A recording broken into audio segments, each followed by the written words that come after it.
Maybe he is a good guy, but do not believe in everyone, including Alex, including Celsius. Please look at the facts.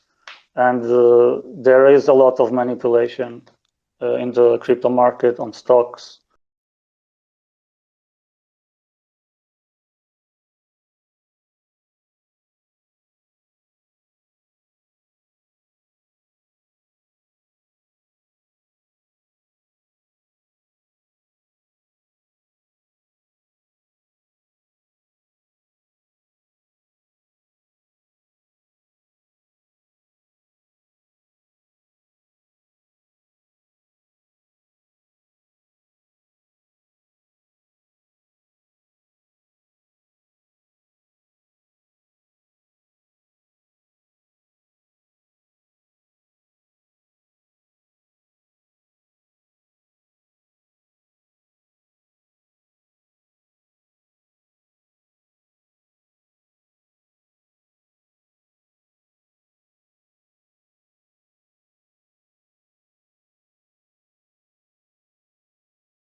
And you're not a shareholder, and I'm not either, but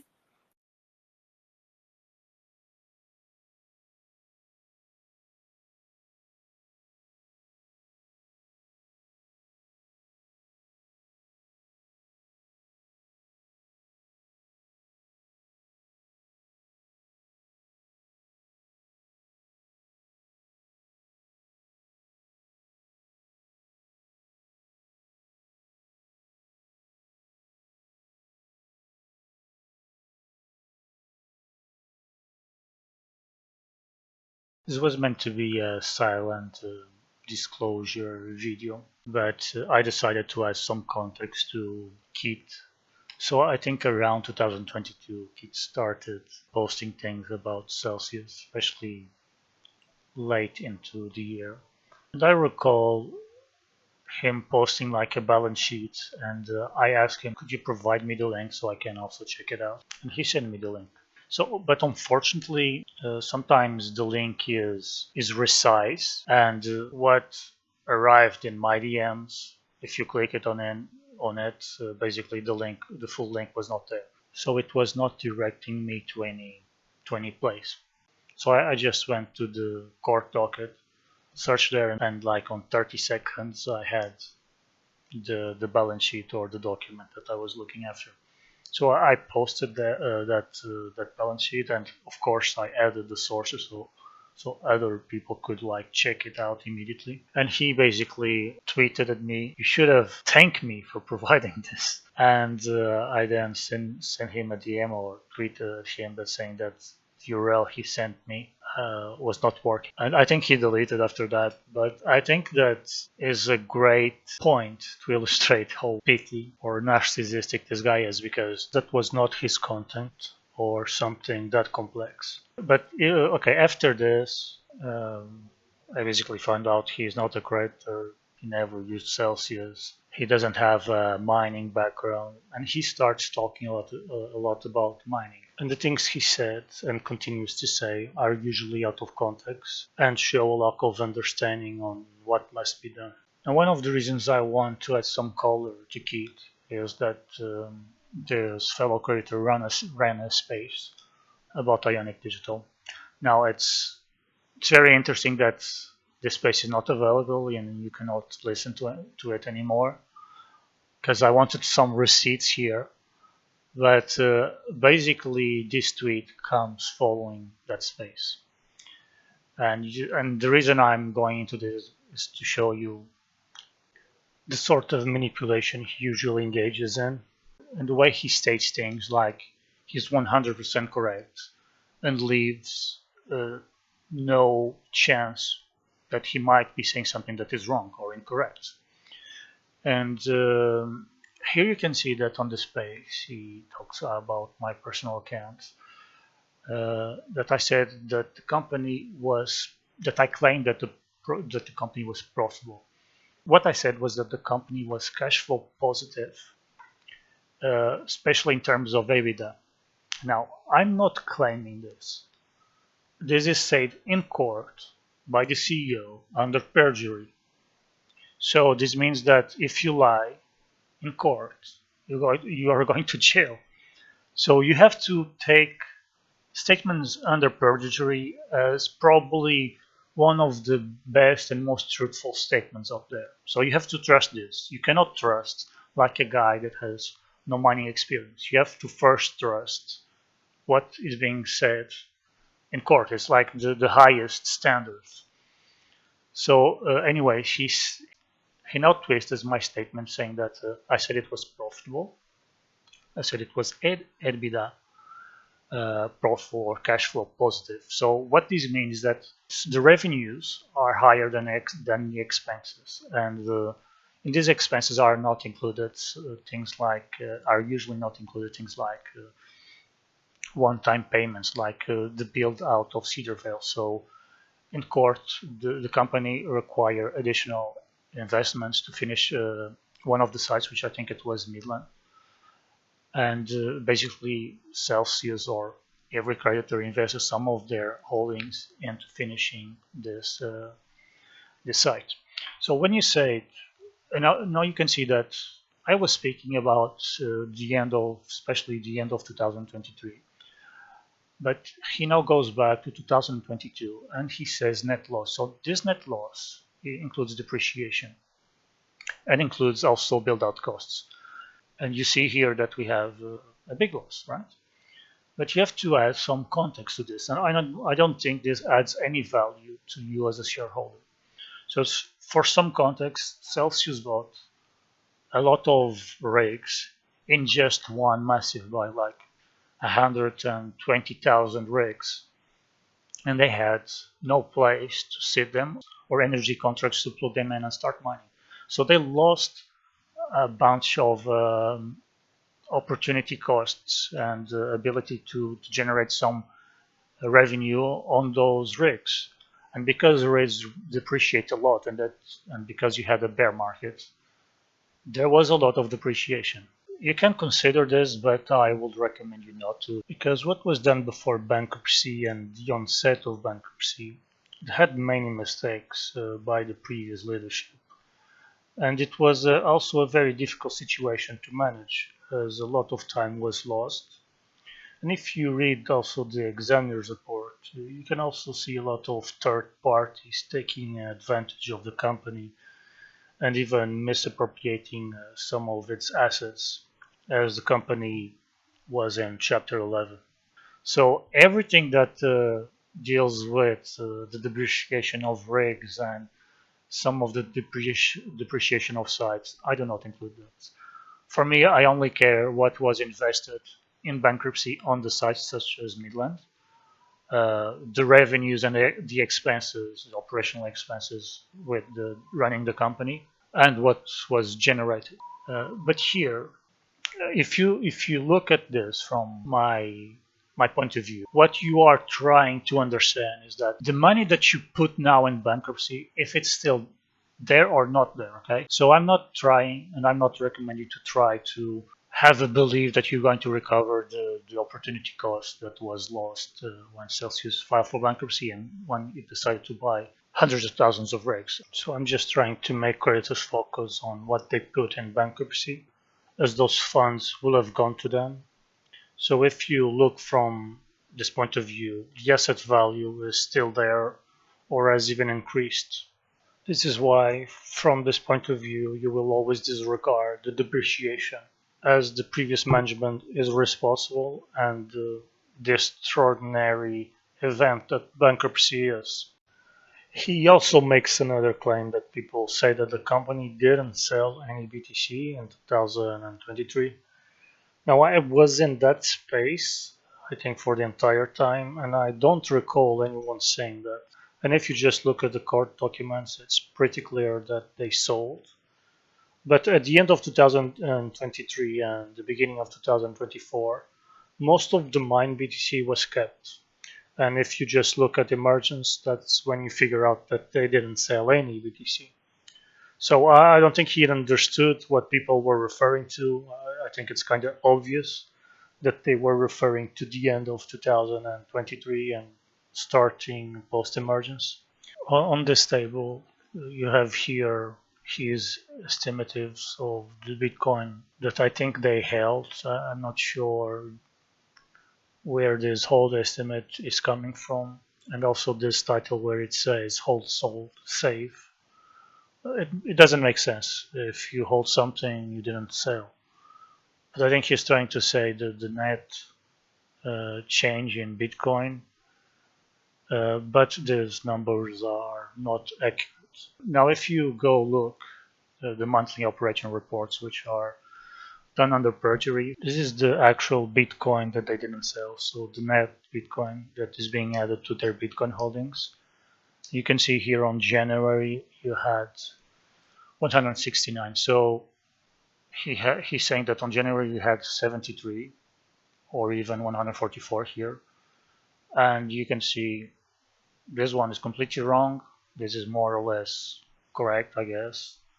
But these are, if you just went to the court, you could get this a very accurate value here. So I'm not sure what he's doing. It's not that accurate. Another interesting point that I think should be mentioned is that if you look at these mine values, this comes from the Arkham addresses. So if you just sum the inflows per month on those Arkham addresses, you will see that we basically mined 290 on March and 281 in February. So you can see this as probably the best case, the best case scenario with our previous sites, and at this time we had no Cedar Vale. So if you just take this number 290 Bitcoin, and also you can see that the amount of Bitcoin we have here at emergence, it's 549, which also validates the court documents that say that we had on January at emergence 548. So basically 1 Bitcoin difference. Taking the best month that we had post-emergence, which we mined 290, and if you, for example, go to November, you will see that we generated revenue of 13 million. So let's take the best mining month we had post-emergence and just multiply by the Bitcoin closing price on that month, which was 37,700. So if you do that calculation, it gives you almost close to 11 million. So basically, the difference here is probably revenue from curtailment and other energy plays, which already show that by November and December we were doing something good with managing the company assets. This is just to highlight that around the end of 2023 there was already information that we were doing something good there, and you had the same group of people that didn't do this basic calculation. Another thing that he said in this space was that the company was not EBITDA positive.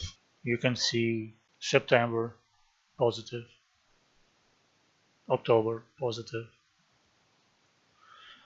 November positive, and positive also on December and here on January. So I don't know what he's saying, and unfortunately I don't have the recordings of that space which show you that he was lying or not speaking from a position that he knew what he was talking about. And he also said another thing on the space was that Cedar Vale cost 130 million. Now this is false.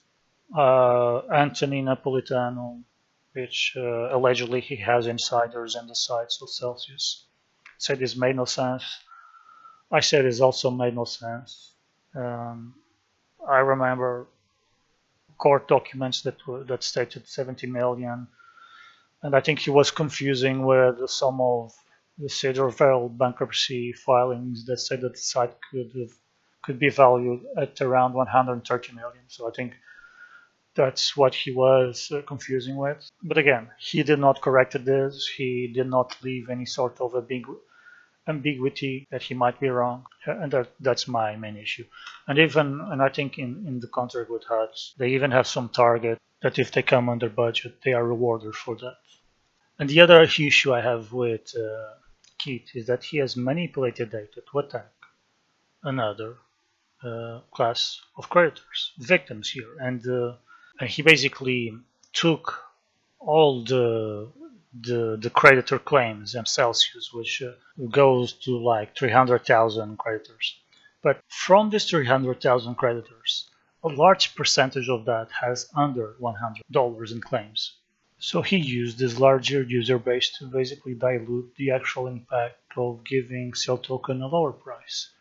And just by saying, oh, we are not impacting that many people. Imagine now as a victim having a guy that never used Celsius, has no idea what Celsius US and international is, shitting on your recovery and other victims' recoveries when you only wanted to have the same benefits as US creditors.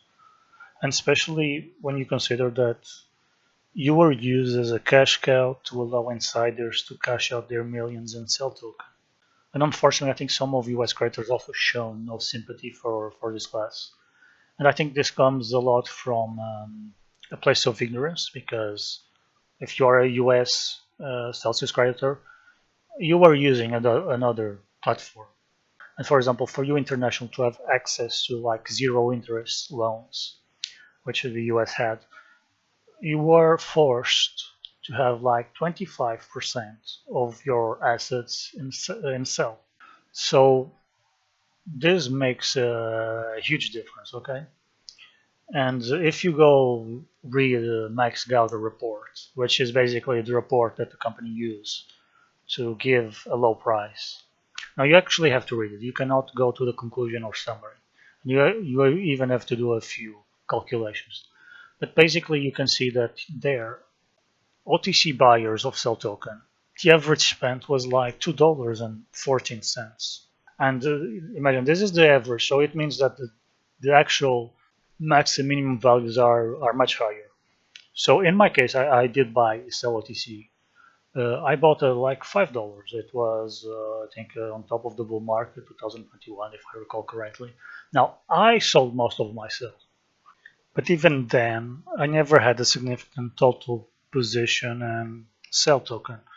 But I could imagine other people that were not in my situation. Some of these people actually contacted me. Of course, their situation was shocking because they didn't sell and actually bought more, believing in the bullshit that the company was saying publicly. That's one of my issues that I found very disgusting and morally and ethically wrong, especially when you're not a creditor. If you were a creditor, I could give you some leeway for you, especially if you were an international creditor and you were arguing that people should not receive significant recoveries from Cell. I could give you that, but when you are not a creditor and you are manipulating data, attacking a class of victims that if you read in court, you understand they are absolute victims in this. I cannot agree with that. And yeah, you can even see that US had something called like custody, which they got the recovers in kind, which means that one BTC would be like one BTC. And unfortunately, yeah, these people got the end of the stick, and there were many issues with the people that had Cell. I think there was a lack of organization and understanding the real issue here. But at the end of the day, this guy is attacking victims, and then he goes around and says, I'm helping victims." Okay, that's your understanding. That's not my understanding. If you are misrepresenting the value of the company or just making mistakes and not bother to correct them, you are actually hurting the victims because you are hurting their perception of the value of the share that they might hold. So at least when it comes to me, I try to get the best data from the most trustworthy source, especially when we are dealing with Ionic. And there is a lot of information that you just have to wait.